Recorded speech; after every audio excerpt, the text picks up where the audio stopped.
जय माता की भक्तजनों। आज दिनांक 3 फरवरी सोमवार का दिन है। माघ गुप्त नवरात्रि की पंचमी और षष्ठी तिथि है। षष्ठी तिथि पर देवी त्रिपुर सुंदरी की पूजा का विधान है। मूल प्रकृति आद्य शक्ति की 10 महाविद्याओं की श्रेणी में देवी त्रिपुर सुंदरी छठी महाविद्या कहलाती है। त्रिपुर भैरवी में त्रिपुर का संबंध तीनों लोकों से है। भैरवी अर्थात भय का विनाश करने वाली। इस प्रकार देवी संसार में भय और पाप के विनाश हेतु विद्यमान है। तीनों लोकों के अंतर्गत विध्वंस की जो देवी है वो है देवी भैरवी। देवी त्रिपुर भैरवी विनाश, विध्वंस और मृत्यु के स्वामी महेश्वर के त्रिपुरारी रूप की शक्ति हैं। विनाशक प्रकृति से युक्त देवी पूर्ण ज्ञानमयी है। विध्वंस काल उपस्थित होने पर तमस गुण प्रदात्री देवी अपने भयंकर उग्र रूप में महादेव संग उपस्थित रहती हैं।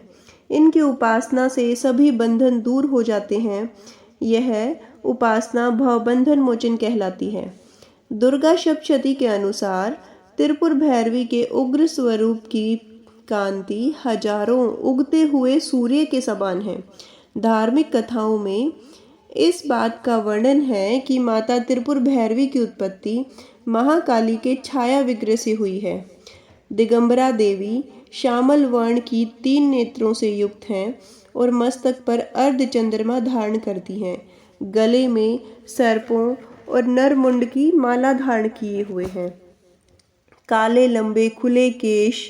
माँ त्रिपुर भैरवी की 4 भुजाएं हैं, जिनमें माता ने दाहिने हाथ में खड्ग तथा नरमुंड से निर्मित खप्पर धारण किया हुआ है और बाईं भुजा में अभय तथा वर मुद्रा प्रदर्शित करती हैं। देवी का मुख अत्यधिक उग्र व डरावना है।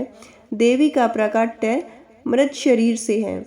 इन्हीं की शक्ति मृत शरीर को पंच तत्व में विलीन करती है, इसलिए यह देवी दाह संस्कार की अग्नि है। शमशान भूमि, अस्त्र शस्त्र, मृत शव, रक्त, मांस, कंकाल, खप्पर आदि विध्वंसकारी चीजें देवी को अति प्रिय हैं। भूत, प्रेत, पिशाच, डाकिनी, भैरव, कुत्ते आदि इनकी सेना है।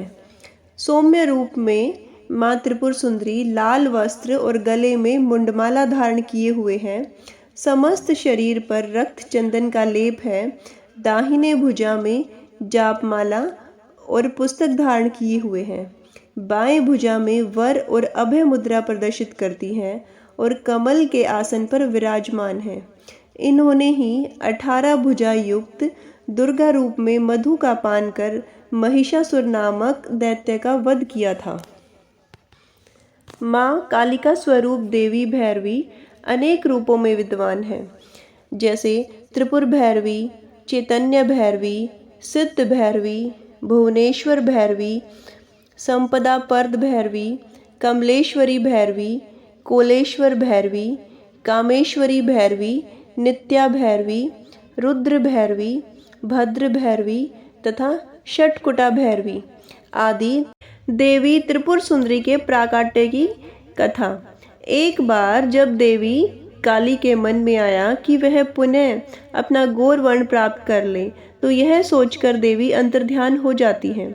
भगवान शिव जब देवी को अपने समक्ष नहीं पाते तो व्याकुल हो जाते हैं और उन्हें ढूंढने का प्रयास करते हैं। शिव जी महर्षि नारद जी से देवी के विषय में पूछते हैं।